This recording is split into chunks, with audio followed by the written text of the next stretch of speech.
3,000 miles from the front lines, UN Secretary General Antonio Guterres called today a breakthrough. These are critical elements for the future political settlement to end the conflict. 长达4年的内战，在胡塞武装组织破天荒的同意全面退出核代达港之后，换来了得来不易的和平。After 1 week of talks, the two sides agreed to reduce the fighting in Taiz.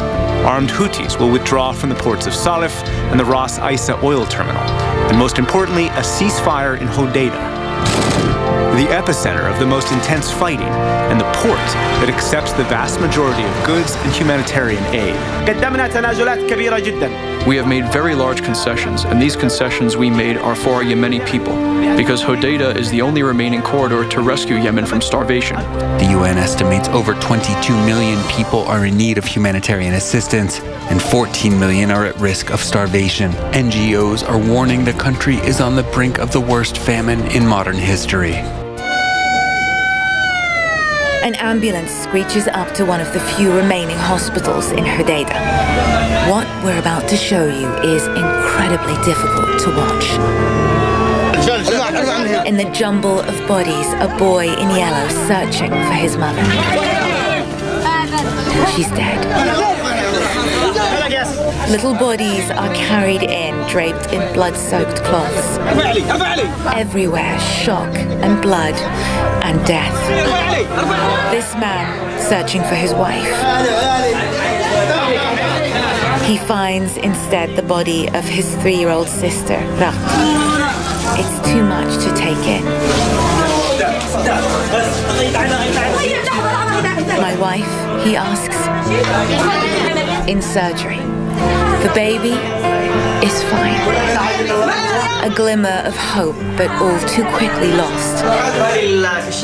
My mother, she's dead.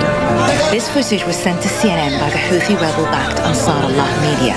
Eyewitnesses tell CNN the members of this family were killed during an artillery strike under coalition air cover. A charge the coalition denies, saying the Houthis continue to target civilians in Hodeidah.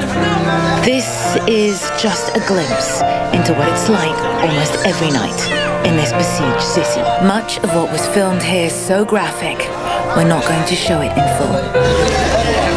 Outside, 2 little lifeless bodies side by side, waiting for loved ones to claim them. The fighting, especially the Saudi bombing campaign, has taken a heavy toll on the country's civilians. The UN estimates some 10,000 have been killed since 2015, but aid groups believe the real number may be more than 5 times higher. 2 million people have been internally displaced. 也门是阿拉伯世界最贫穷的国家，而这一场内战其实是多个国家各方角力之下的悲剧。Massive street protests during the Arab Spring forced President Ali Abdullah Saleh to step aside after 33 years in power. His vice president, Abed Rabo Mansour Hadi, took over, but failure to improve the economy and persistent al-Qaeda attacks left him weakened. A push for constitutional reforms angered the country's disenfranchised Zaidi Shiite population, and a northern Shiite militia known as the Houthis launched a full-scale uprising. By September 2014, the Houthis, allied with former President Saleh, had taken the capital city Sana'a, forcing Hadi into exile. The Sunni Saudis view the establishment of a Shia state on their southern border as unacceptable. Since March 2015, Riyadh has led a bombing campaign supported by arms and logistics from the US, UK, and France to beat back the Houthis and reinstall Hadi. The conflict is seen by some as a proxy war between regional arch-rivals Saudi Arabia and Iran. Yemen's Houthis are Shia Muslims and receive support from Iran's Shia government, though they are not the same sect. The conflict has been marked by shifting loyalties on all sides. Saleh himself was killed by Houthis in 2017 after signaling a shift towards an alliance with Riyadh. 也门内战的多国势力牵涉其中，4年看不到尽头。然而，就在也门各方与瑞典达成暂时停火协议的同一天，沙国背后最大靠山美国也在参议院举行了一场历史性投票。First time today, a bipartisan group of senators voted to end U.S. assistance to the Saudi-led coalition. 在数名共和党员倒戈之下，以56票赞成、41票反对通过了决议。这也是美国国会首次引用制定于1973年越战期间的战争权利法。